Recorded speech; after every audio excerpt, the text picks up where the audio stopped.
Hi guys, welcome back on my YouTube channel agriculture future. तो आज हम बात करेंगे तिल या फिर सीसम की क्रॉप के बारे में। तो जैसे कि आप सबको पता है कि जितनी भी क्लासेस आपकी रहती है सभी फ्री ऑफ कॉस्ट रह रही है। ये सुपरवाइज़र के लिए, एफसीआई, एएफओ और जेट के लिए जितनी भी क्लासेस हैं वो फ्री ऑफ कॉस्ट इस चैनल पे आपको मिल रही है। तो अगर आपने अभी तक चैनल को सब्सक्राइब नहीं किया है तो चैनल को सब्सक्राइब कर दें और बेल आइकन को भी प्रेस कर दें और वीडियो को ज़्यादा से ज़्यादा लाइक और शेयर करें ताकि सबको बेनिफिट मिल सके।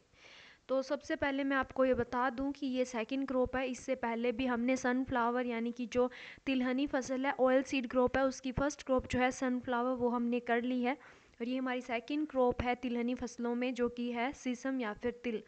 तो जैसे कि आप सबको पता है कि सीरियल्स क्रॉप जो है हम कंप्लीट कर चुके हैं। जो वीट, बाजरा या राइस वगैरह जो है सीरियल्स क्रॉप, खाद्य फसलें, वो सब हम कंप्लीट कर चुके हैं और दलहनी फसलें भी हमारी हो चुकी है।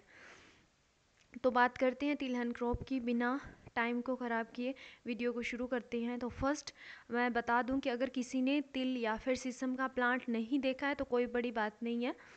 तो सबसे पहले इस टाइप के बीज होते हैं, बहुत ही छोटे बीज होते हैं और इस टाइप से इनकी फ्रूटिंग होती है। ठीक है, इस टाइप से एक फ्रूटिंग इनकी होती है, यानी इस टाइप की एक स्ट्रक्चर होती है। इसके अंदर बहुत सारे दाने होते हैं, इसके अंदर पाए जाते हैं दाने। ओके, तो नेक्स्ट हम बात करेंगे ऑयल सीड क्रॉप या फिर तेल वाली फसलों में। ये सेकंड फसल है हमारी। तो तिल की बात करेंगे या फिर सीसम की, तो इसका वानस्पतिक नाम क्या है, या फिर हम बात करें कि बोटेनिकल नेम की, साइंटिफिक नेम की, तो इसका साइंटिफिक या बोटेनिकल नेम क्या है, सिसिमम इंडिकम। सिसिमम इंडिकम क्या है, इसका बोटेनिकल नेम है, इसका वानस्पतिक नाम है। और कुल क्या है, फैमिली क्या है, ये पैडालिएसी कुल से बिलोंग करता है। ये क्वेश्चन आपसे पूछा जाता है कि कौन सी फैमिली का है, तो कौन सी फैमिली का है, पैडेलिएसी का है। और फिर उत्पत्ति स्थान यानी कि इसकी उत्पत्ति कहाँ से हुई, सबसे पहले जो सीसम जो है, तिल जो है, उसे ये जो फसल सबसे पहले कहाँ पे मिली, किस एरिया में मिली, तो दक्षिणी पश्चिमी अफ्रीका जो है इसे इसका उत्पत्ति स्थान माना जाता है। थर्ड हम बात करेंगे गुणसूत्र संख्या की, यानी कि 2n इज इक्वल टू, गुणसूत्र कितने होते हैं इसमें 26, गुणसूत्र संख्या कितनी होती है 26। पुष्पक्रम या फिर इनफ्लोरोसेंस की बात करेंगे तो इसका पुष्पक्रम जो होता है, इनफ्लोरोसेंस जो होता है वो रेसीम टाइप का होता है। तो रेसीम टाइप क्या होता है, ये मैं सबसे पहले ये देख लो। फल का प्रकार देखो, कैप्सूल, फल का प्रकार ये बोल रहा है कैप्सूल टाइप का होता है। और एक कैप्सूल में कितने फ्रूट पाए जाते हैं, 50 से 100। कैप्सूल कौन सा था, ये वाली एक जो स्ट्रक्चर है इसे कैप्सूल बोलते हैं। कैप्सूल की तरह की स्ट्रक्चर है ना।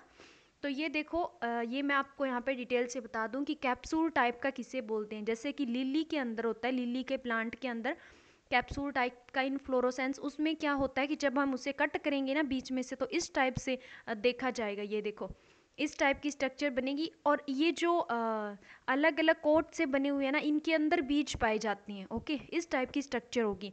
तो ये देखो इस टाइप की होती है, किसके अंदर, सीसम या फिर हमारे तिल के अंदर। तो ये देखो सेम स्ट्रक्चर है ना।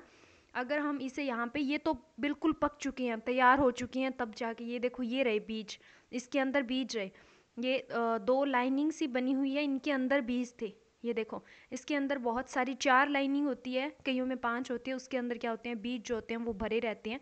और इसको क्या है, यहाँ से कट करके और फिर ये वाली स्लाइड में दिखाई गई है कि जैसे लिली के अंदर होता है इस टाइप से, उन्हें बोलते हैं कैप्सूल टाइप का फ्रूट। ठीक है, फिर हमने इनफ्लोरोसेंस का पढ़ा था कि रेसीम टाइप का होता है। रेसीम टाइप का क्या होता है, आपको इनफ्लोरोसेंस है ना क्रॉप में अलग अलग दिए जाती हैं। पैनिकल जैसे कि धान का होता है, धान का मैंने आपको बताया था कैसा होता है, एक ऐसे मेन बीच में ब्रांच होती है, उससे सब ब्रांचेस निकली हुई होती हैं। ये बात कर रहे हैं हम, जो फली लगती है ना हमारी, उसे बोल रहे हैं, उसकी बात कर रहे हैं। तो उसमें भी क्या होता है, ऐसे साइड से निकलते हैं और उसके ऊपर जो है ना ग्रेन लगती हैं, दाने जो है ना वो वहाँ पे बनते हैं। ठीक है, अलग अलग ऐसे देखा होगा, उसमें गुच्छों में बनते हैं दाने, किसमें, राइस के अंदर। तो राइस में क्या है, पैनिकल टाइप का इनफ्लोरोसेंस पाया जाता है। अम्बेर टाइप में ऐसे लगता है, ये देखो कि ऊपर की साइड में ऐसे बिखर के फिर क्या लगते हैं, बीज जो हैं वो लगते हैं। और साइम की बात करें तो साइम में इस टाइप से लगते हैं, जो फ्लोवर लगते हैं, फूल जो लगते हैं, या फिर जो बीज बनते हैं। और अगर हम स्पाइक टाइप की बात करें, स्पाइक किसका होता है, स्पाइक होता है गेहूं का।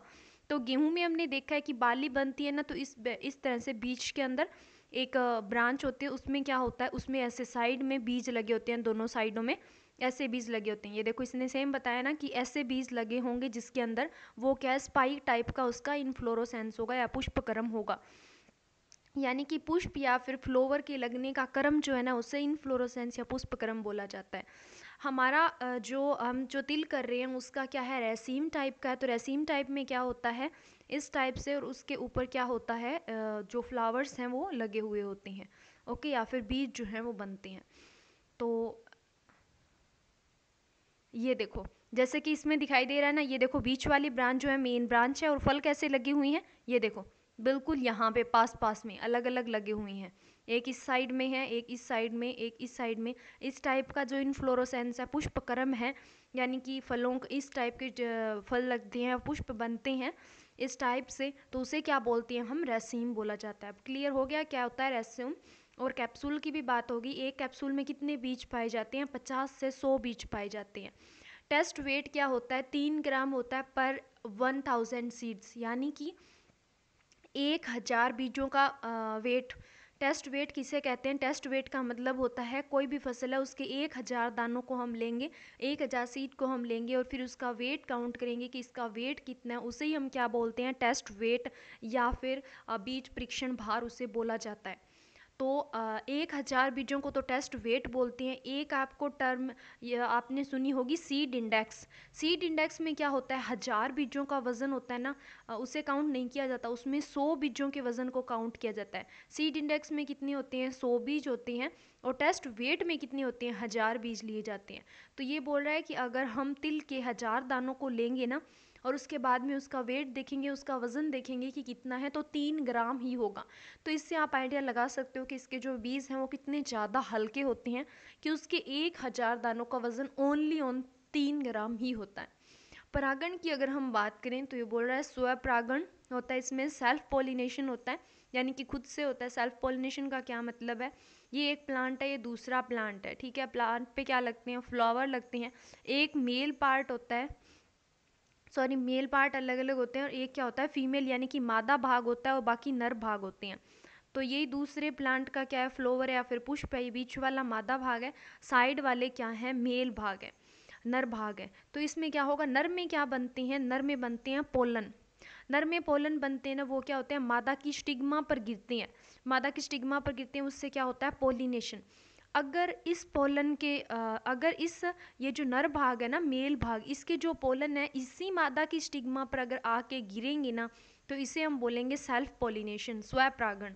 यानी कि खुद के प्लांट पे ही खुद के मेल के जो पोलन है वो खुद की फीमेल के स्टिग्मा पे आके गिरते हैं, और फिर पोलिनेशन होता है, इसे बोलते हैं हम सेल्फ पोलिनेशन। और ये क्या है, एक द्विलिंगी प्लांट है, मोनोसियस। ओके, तो ये वाला हो गया।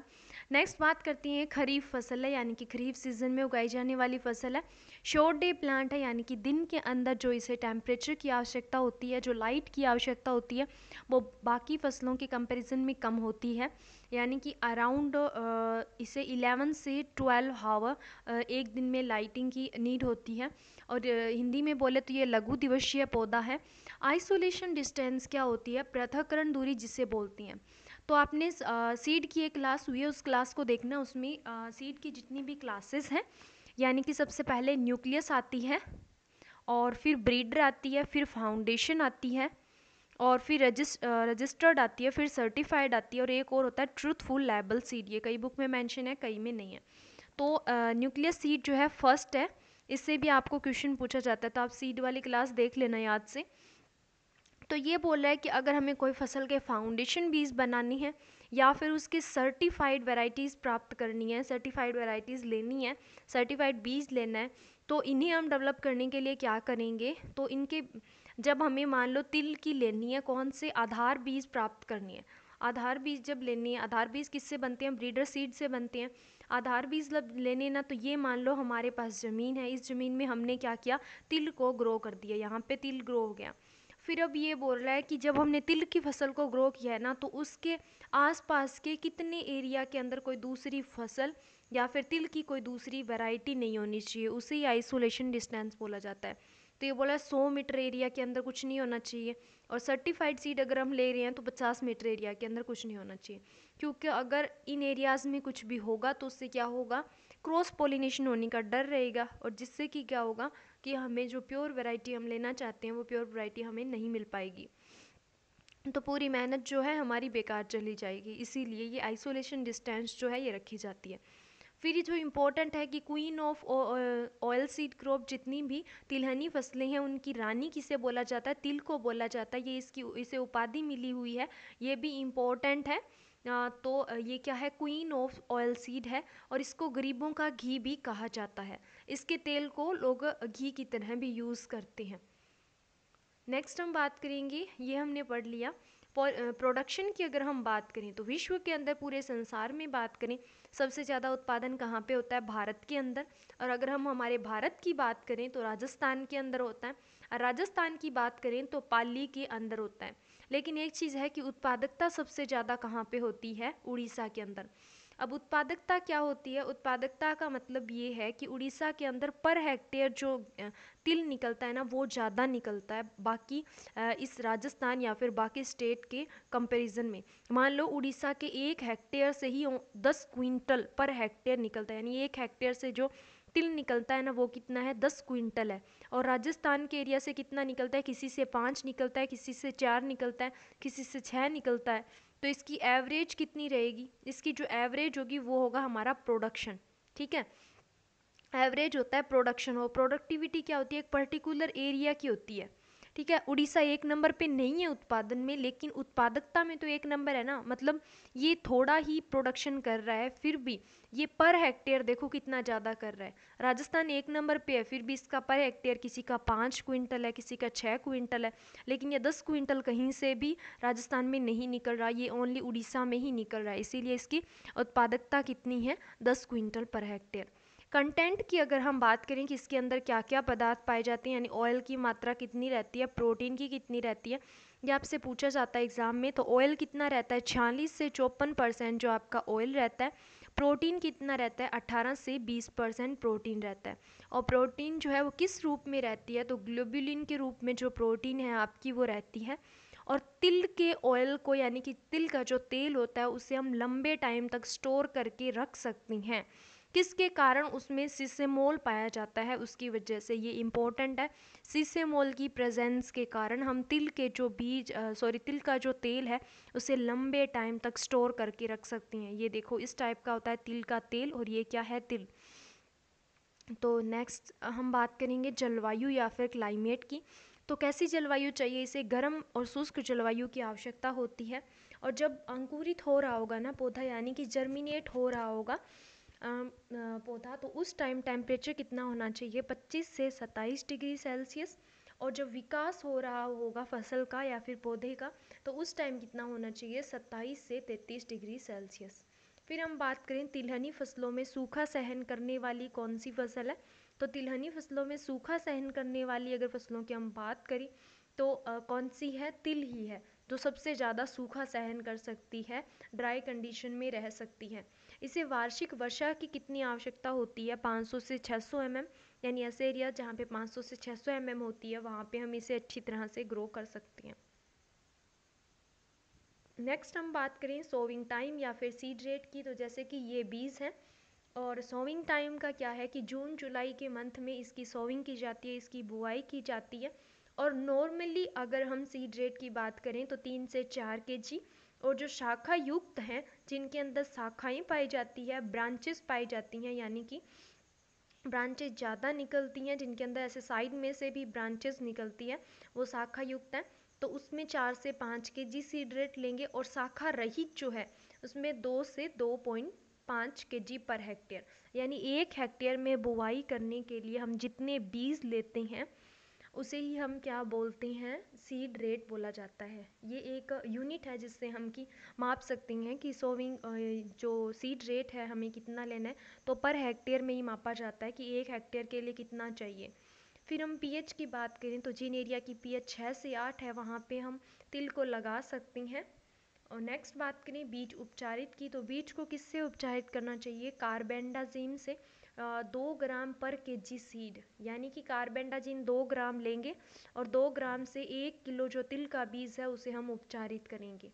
बीज उपचार करने से क्या होता है कि जो बीज से होने वाले रोग हैं, मान लो बीज के अंदर कोई बीज ऐसा है जिसमें कोई डिजीज़ पहले से लगी हुई है, और जब हम उसे फील्ड के अंदर ग्रो करेंगे तो हो सकता है वो बाकी प्लांट को भी इफेक्टेड करे।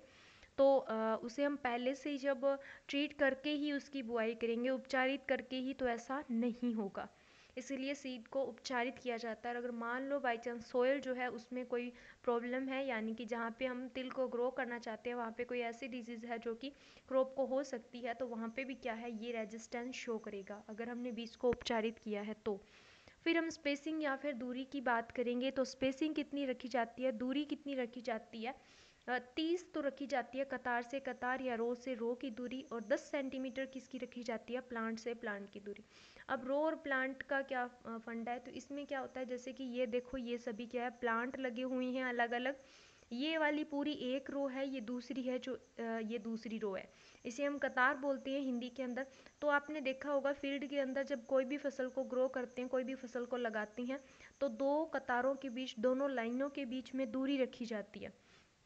बिल्कुल पास पास में तो ग्रो नहीं किया जाता, थोड़ी बहुत दूरी रखी जाती है, उसी दूरी को हम क्या बोलते हैं, कतार से कतार की दूरी। तो ये क्या बोल रहा है कि 30 सेंटीमीटर रखनी चाहिए तिल की बुआई के अंदर कतार से कतार की दूरी। अब ये वाला पहला प्लांट है, ये वाला दूसरा प्लांट है, प्लांट से प्लांट के बीच की दूरी, दोनों प्लांट को डिस्टेंस पे लगाया जाता है ना, थोड़ी थोड़ी दूरी पे बीच में डिस्टेंस रखी जाती है, तो इसे हम क्या बोलते हैं, प्लांट से प्लांट की दूरी। तो ये बोल रहा है कि ये जो दूरी है ना, ये आप 10 सेंटीमीटर रखो।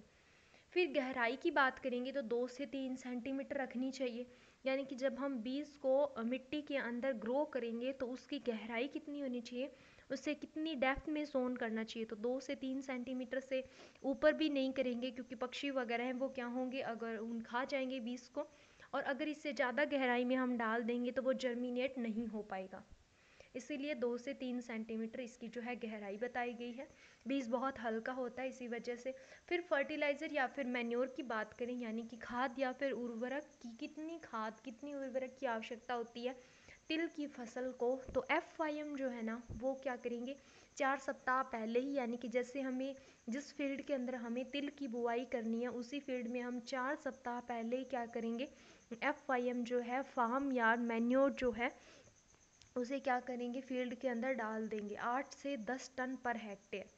और नाइट्रोजन की बात करेंगे, 40 kg पर हेक्टेयर डाला जाता है, और फॉस्फोरस जो है वो 30 kg पर हेक्टेयर डाला जाता है। और जैसे कि आपको पता होगा कि तिल की खली होती है, उसमें जो नाइट्रोजन है वो कितनी रहती है, 6.2 से 6.3%, और जो फॉस्फोरस होता है वो कितना रहता है, 2 से 2.5%। पोटास कितना रहता है, 1.2 से 1.3%। तो नेक्स्ट हम बात करेंगे सिंचाई, इरिगेशन, यानी कि जल मांग। तो जल मांग कितनी रहती है, सिंचाई कितनी रहती है। जल मांग की आवश्यकता, अब जल मांग क्या होता है कि जैसे हमने फसल को ग्रो किया और फसल को हम कट करेंगे यानी कि हार्वेस्ट करेंगे, इन दोनों टाइम पीरियड के बीच में किसी भी फसल को जितने पानी की आवश्यकता होती है ना अपने जीवन चक्र को पूरा करने के लिए, उसे ही हम बोलते हैं कि जल मांग। उसकी जल मांग कितनी है, तो कितनी है, 300 mm।